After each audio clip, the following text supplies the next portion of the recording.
Hello and welcome to the Axcess Baseball Podcast. I am your host, Vinny Masana. We are joined by a very special guest, Mike Ciminiello. Tonight's the first episode that we're filming from here. The Greene Turtle in Smithtown will be here for the next 4 weeks.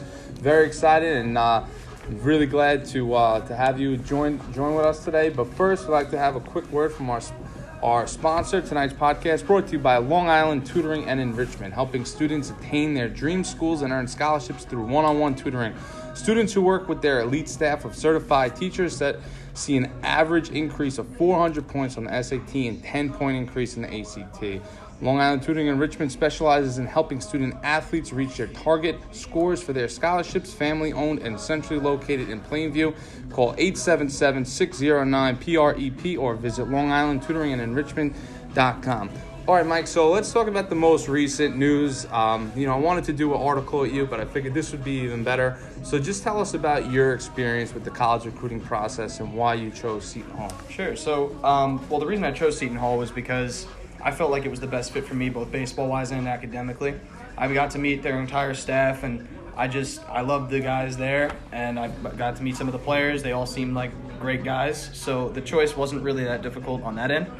But the process for me, it definitely went a lot slower than I expected it to. But even going slow as it did, that was fine because I knew eventually something would work out. And that's a thing that a lot of people get worried about is if they're not committed by like 10th, 11th grade, is that the end of the world? It means nothing. Yeah, exactly. It's, whenever the right fit comes along, that's when you make your choice. It has nothing to do with what grade you're in or, how close to your senior year you're getting. Now, you mentioned the academics. Now, obviously that's important for you. You're a very smart student. So what is that process like? I mean, first you're weighing where you want to go away to school, and then it's do they have my major? So can you just kind of outline, just in general, really, what 11th and 12th graders should be looking at, and what's more important, really?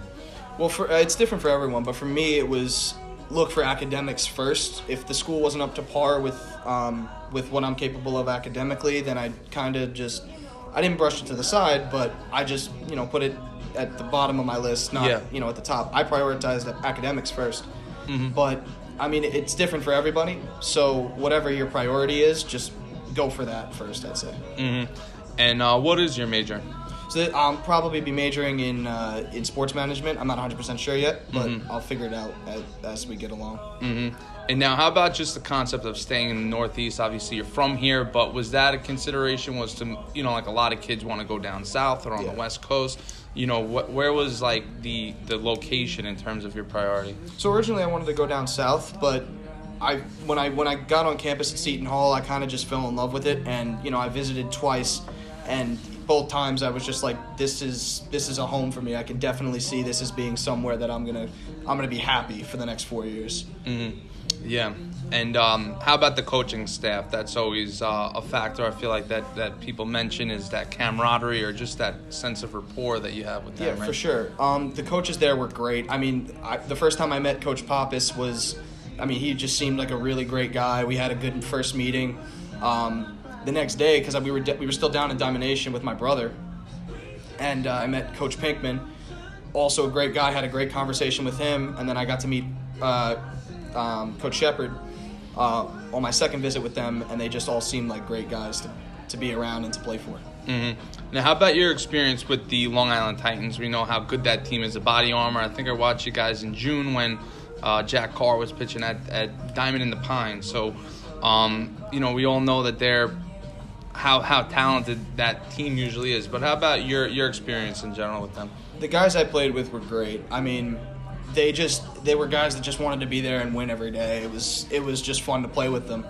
So my experience with them over I played with them since I was, I think, freshman, my freshman summer. But the experience I had with them was great. I just loved being with the guys and playing for my different coaches. I had a great experience with them. Now, I know some people probably get jealous when they see guys committing their teammates. I know you mentioned that you didn't mind waiting, but how about that process of talking, just seeing it on, whether it be on Instagram or talking to them? Like, obviously, you're going to be excited for them. So yeah, of course. Well, I guess just talk about that dynamic of, like, as you're going along in the process and you're seeing your friends, gradually, come off the list. So when you see your friends get, committed to big schools and, the schools that they wanted to go to, it's awesome for them and you're really happy, but it makes you get a little nervous. Mm-hmm. I'd say the best advice I can give with that is just to try to not get as nervous. It doesn't really matter. Yeah. Everybody's process is different, and you can get committed when you're in 9th grade. I've seen kids get committed in 8th. Mm-hmm. But you can also get committed in your senior fall, which is what happened in my case. Mm-hmm. So it's different for everybody, and I wouldn't get too worried about how your friends are when your friends are getting committed. Yeah. It's really not that big of a deal in the end. Yeah, and a lot of times those kids don't end up even going to that school the earlier that they do it. So that's from my experience. So now you came to our showcase at Duck Stadium. What else did you do for putting yourself on the map? Did you do any camps or other showcases? So we did a lot of big tournaments over the summer. The Seton Hall saw me. I was filling in for one of the younger body armor teams. They saw me at Diamond Nation, but there's a lot of other tournaments that we went to that were great. I did a few other showcases, but I think that one of the better tools to use to get in front of college coaches is to go to their camps. It's just a good way to see, A, the campus, but B, you get to interact with the coaching staff, some of the players that run the camp, mm-hmm. and it's a good way to see the school and just how the team works. Mm-hmm. And now, growing up here, you're familiar with all the fields, the baseball heavens of the world. How would you rank, the facilities? What's a mound, or let's just say a mound that you like to really pitch on, that you've had success on? I've always pitched well at Diamond Nation. That was, for some reason, I just pitch well there. Mm-hmm. I don't know what it is, but over the recent summers, I've pitched pretty well down there. So, being a former pitcher, I know what you mean. Sometimes it could just be as simple as how soft the dirt is on the mound, right? Or just the vantage point, too, at home plate. Sometimes it could give you a little better, peripheral, block out the peripheral distractions as well. Also, I wanted to mention your father, obviously big name in the baseball community, won the 1990 Carl Yastrzemski Award, and now he's an orthopedic surgeon. So can you talk about his impact that he's had on you, and also if he's instilled any knowledge of the game? Biggest thing my dad left with me was, if you're going to do anything, do it at 110%. Don't just go into something and not try and be the best you can. Mm-hmm. So, he was always just one of the most dedicated people that I've ever met, and to this day, that's not changed. Mm-hmm. And, baseball-wise, he gave me as much knowledge as he can, but, he was a catcher, so mm-hmm. pitching wasn't, it wasn't his, wasn't his forte. Yeah. Mm-hmm. But, he taught me everything he knew about hitting, mm-hmm. taught me everything he knew about just playing the game and going out there and making sure you're just having the most fun you can. Mm-hmm. And did he try to be more hands off? Because obviously he has the acumen to impart his wisdom. But right. When you have a former major leaguer parent, a former pro ball parent on the sideline, it could be, I'm sure, a distraction if they're trying to assert themselves. But did he kind of take a backseat? When I was younger, he never, when we were in Little League and stuff, he never was my coach.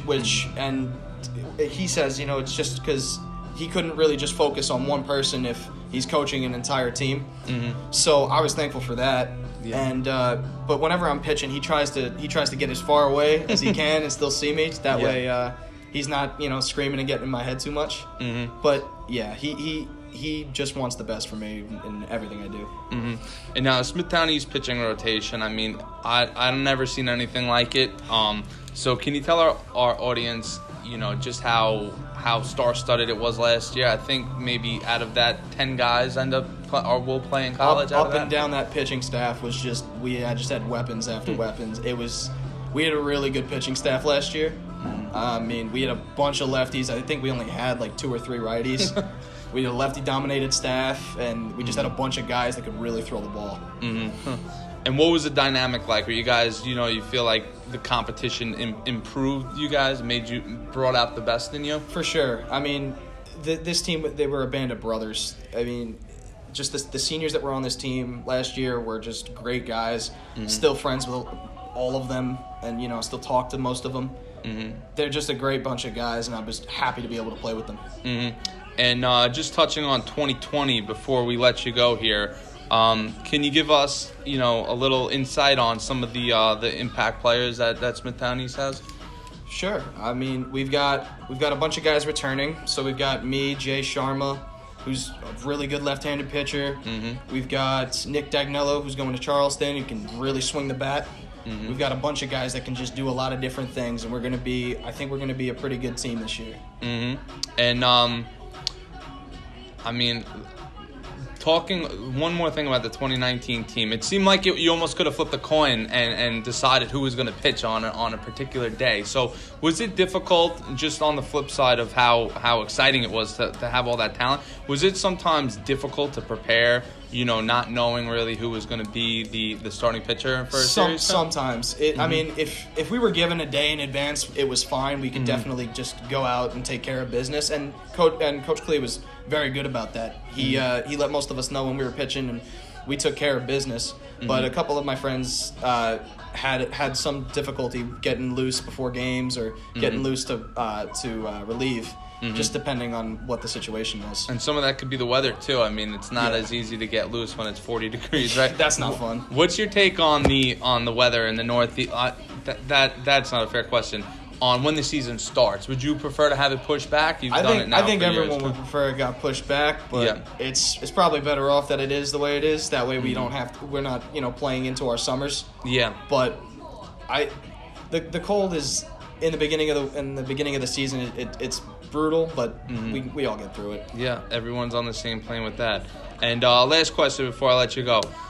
Being a two-way guy in high school, how much consideration did you put into trying to find a place that was going to let you do both, or was that not at all? Quite a bit. I just wanted to make sure that wherever I was going to go, they were going to give me the opportunity to do both, whether that be hit or pitch. Mm-hmm. And thankfully, Seton Hall has done that with me. They said, you're coming here as a pitcher, but if you want to try and swing the bat here, you're more than welcome to. As long as you're getting it done on the mound, that's completely fine by us. Awesome. Well, that's all the time that we have, Mike. I really appreciate it. Congratulations on your commitment, and best of luck during the 2020 season. Thank you. And to our audience, we're going to take a quick break, and when we come back, we're going to be joined by Nick Grande. All right, we are back, joined with Nick Grande, Smithtown West graduate, 2016, played at Stony Brook, and just played his first pro ball season with the Arizona Diamondbacks affiliate. So, Nick, let's talk about, we'll talk about a lot of topics, but let's talk about draft day 2019. For everyone that played the game of baseball, I think that's their dream, to hear their name called. So can you give us a little insight of what that process was like, and culminating with hearing your name called? Yeah, the whole process is pretty surreal, I'd say, especially because a lot of it starts towards the end of the college baseball season, where you're already preoccupied with, conference championship, the tournament, going down and playing in a regional. So there was a lot going on at that time. And then that week before the draft, after our season had ended, there's a lot of phone calls. It's a stressful time, but it's also, you try to keep it in perspective as much as you can, because there's not many people that get to go through something like that. So it's definitely a stressful process, but my family was there with me. My dad was there with me at the house the day that I saw my name called. I had some friends over the house, and it was just a really exciting time for me and my family. And you really have no idea then what's going to happen. Like, you have a general idea that if you're not a first rounder, and you're probably not going to be, taken in the 40th round, but anywhere between there, you probably didn't have too much of an idea, right? Yeah, and the interesting thing is the people that you're talking to most are scouts from the teams, and they have no idea because they're not in the room making the pick. So no one can really predict what exactly is going to happen. You kind of just try to take their word for what they're telling you leading up to it, and when the day comes, all you can really do is sit back and wait to see your name. So. And what's those next couple of days like then? Oh, that was a hectic time for sure. So the draft started on Monday. So I was waiting Monday, Tuesday, taking a few calls. And then Wednesday I got picked, and Wednesday night I got a call from the scout that drafted me, and he said, "You're flying out to Arizona Friday morning, so pack your stuff." And I don't know what to pack. I'm lucky that I played with some guys in college that have been through the process and were able to help me out with that. But Wednesday getting drafted. Thursday I had a bunch of people over my house, family, friends, guys that I played with, coaches that I played for. So that was really good time. And then waking up early Friday and then taking a flight to Arizona. Well, it sounds like it was a pretty easy decision then to start the pro career. Was it a consideration to stay back and use your fourth year of eligibility? You know, and I mean, I've said it so many times, playing for Stony Brook was the best, experience of my life. That was my dream, really, growing up on Long Island, was to play for Stony Brook. But what made the decision easier was my last year there and accomplishing what I accomplished, and more so what the team accomplished, being able to win a championship there. Yeah. That made it easier for me to say, okay, I've done so much here that I'm kind of ready to move on to this next chapter. It made sense, right? And now, just going back a step, what made Stony Brook your dream choice? I know that growing up, a lot of kids have visions of grandeur, playing at the UCLAs of the world, Vanderbilt, but Stony Brook was coming off the College World Series, so I'm sure that had something to do with it. Yeah, so I think I was probably in 7th or 8th grade when they were on ESPN. And I just remember watching my dad in my living room. I remember that specific time. And not only were they playing on ESPN, but they were beating LSU. And this is a school that's right down the road from me. So I remember looking at my dad and saying, I want to play for that team one day. And I was only 13 or 14, so that was a long way away. But, I mean, once it got down to the point where Coach Sank gave me that opportunity, I mean, I couldn't really say yes fast enough. So that was my dream, was to play at Stony Brook. Yeah. So now you put it all together in 2018, went All-American. What was the biggest thing for you to see that level of improvement in your play? Because, your freshman year, you held your own for a freshman, but to take that seismic jump, I think there's something to be said about that. Yeah, I appreciate that. And maybe I held my own freshman year, but in a lot of ways it was kind of a disappointing season for me, because I did have some opportunities to get some more playing time as the year went on, and I really didn't take advantage of it. So I kind of went into that winter and that off season telling myself, it's kind of now or never for me. This is the year where I really want to prove myself that I belong here. And another thing that happened my sophomore year was Coach Martin and Coach Kavanaugh were added to the staff by Coach Sank, and I really can't say enough about what those guys brought to the program, the specific things that Coach Martin worked on me in my game. I mean, base running became such a big part of my game, and I owe a lot of that to Coach Martin and what Coach Kavanaugh brought as well. So my career wouldn't have taken off like that without those guys. I definitely put in a lot of work that winter, but those guys made a huge difference. And now you mentioned winning the conference championship in 2019. You guys were trailing in every game. I mean, can you take us inside the dugout? What you guys' mental state was like whenever you'd fall down, whenever you would be trailing in a game? That was the craziest 3-game span I've ever played. Especially the first game was the best baseball game I played in my life. I remember that. I think the score was 5-1. We were down, and the tournament is so important, first of all, to get the bye, which we did, but to win that first game, because you don't want to find yourself in the loser's bracket right off the bat. So it was 5-1 in the 7th inning, and there was a lightning delay. So it was about a 45-minute span where both teams had to go to the gym at Binghamton University and sit there and wait for the rain to stop. And we're just sitting there not really saying anything. I mean, we're kind of just staring at the wall like, is this really happening right now? But I think once that delay kind of came to an end and we got back on the field, Mike Wilson, the first pitch after the delay, hit a home run to center field, and we're like, all right, let's do this. We're going to do this. And I mean, Chris Hamilton in that last inning hit the biggest home run I've ever seen. And after we won that game, it was kind of like, this, we belong. We're going to win this. Yeah, that's what it's all about. And then as exciting as that was, obviously all good things come to an end. You guys had the season cut short, so playing on ESPN3, I guess, what was, looking back on it now, like, what are your thoughts on how the season ended? It didn't end how we wanted to, but I think when you talk about things coming full circle for me, my dream of playing for Stony Brook started watching them on ESPN. And I think one of the most surreal memories I have at Stony Brook is before that game in Baton Rouge. I went to the bathroom about 5 minutes before first pitch.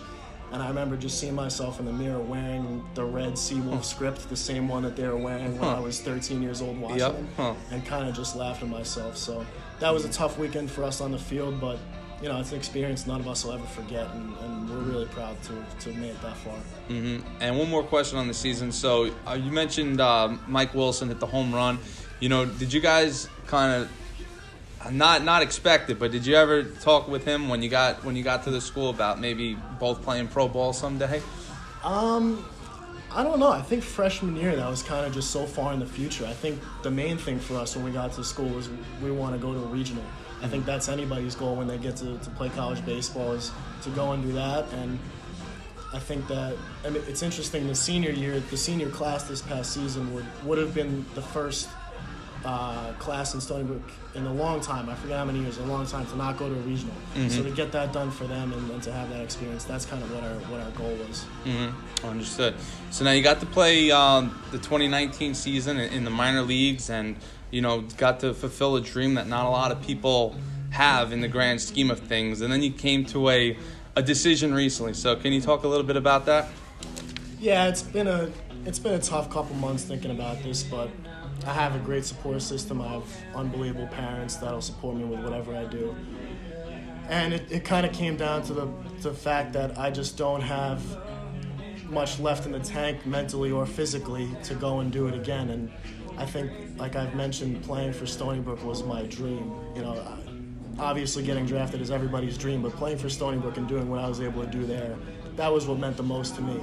And I didn't expect it to kind of come to an end this early, but it just came to the point where if I'm not 100% committed to going back, then it wouldn't be fair to me or to the organization. So I'm so appreciative of the experience, and I don't regret anything going and doing it, but it was time for me to decide to move on. Mm-hmm. So what's the next step for Nick Grande? So I got about one semester left of school before I graduate, so I'll start classes again in the spring. And I think now it's kind of an exciting time for me to be able to spend some thought on what I want to do next, and I don't think that's the worst thing. Mm-hmm. And now your father was a varsity coach, so can you talk about the impact that he had on your upbringing and the game of baseball and imparting his wisdom? Yeah, so the first memories that I have of baseball are when I was probably 3 or 4 years old. My dad was the varsity coach at Island Trees in Levittown at the high school. And my mom taught in the district, and every day after school she'd pick me up from my grandparents' house in Seaford and take me to my dad's practices. And I looked up to those high school guys like they were, played on the Yankees. So he taught me the game, and it's such an up and down game. Anybody who's been involved with it knows that, but he's been such a consistent, positive presence for me the whole time. Mm-hmm. And my mom too. My mom, maybe not so much on the baseball side of things, but she's the one that taught me there's more to life than baseball, and whatever you want to do, whether it's baseball or something else, you have to commit to it. And I wouldn't be the person I am or the player that I was without either of them. Mm-hmm. Now you mentioned looking up to the players like they were the New York Yankees, but if I'm not mistaken, you had mentioned in the past that you are a Yankee fan, right? So yeah. Who are some players on the Yankees that you looked up to being younger? Derek Jeter was my hero growing up. I always tried to emulate pretty much everything he did, whether it was on the field or how he carried himself, not just how he played, but how he was always a great teammate, a great leader. So, that's a tough guy to emulate, but I tried my best to look up to him. Mm-hmm. And what were some things that you would do in the off season to try to improve, as you got older and you were old enough to lift weights and work out? Mm-hmm. I tried to keep in mind, some people like to go to the gym and just do the heaviest weight possible or just get as big as possible. For me, it was just about getting strong relative to baseball things. So everything I did, I wanted to have a direct correlation to whatever I was doing on the field. Mm-hmm. And then, when you talk about hitting, it's just muscle memory. So Coach Sank and the staff there, the cages at Stony Brook are open to us 24/7, so that's such a great resource for anybody that plays there, and I just tried to be in the cages as much as possible. So. Mm-hmm. Is that one of those things? It's just about repetition, just as much as you can. Yeah. There's plenty of good coaches out there, hitting guys that can help you as much as you want. But my thought was always, ultimately, yourself as a hitter better than anybody else. Mm-hmm. So I just tried to spend as much time feeling things out and just really developing kind of a swing that I felt fit me as a player, as an athlete. And of course, Coach Sank and Coach Moore and Coach Cav did a great job of helping me grow, but I think it came down to just spending a lot of time in the cage. Mm-hmm. And you saw that big jump in your power from your freshman to sophomore year, like I mentioned. So, for our younger listeners, maybe, is it something that they should kind of take to heart is that you're not just boxing as a player. You're not maybe you were already 19 years old and developed that. So I think that's pretty impressive that you were able to kind of, reconfigure who you were as a player in terms of your power game. Yeah, I'd say to maybe like some high school players now that are worried about like putting up a lot of weight or how much they weigh right now. I mean, I was about 145 to 150 pounds when I got on campus as a freshman. And I was able to finally get on a good, consistent workout program with the trainers of Stony Brook. And I mean, don't panic. I didn't, like you said, I was 19 years old when I finally made that growth to start driving the ball.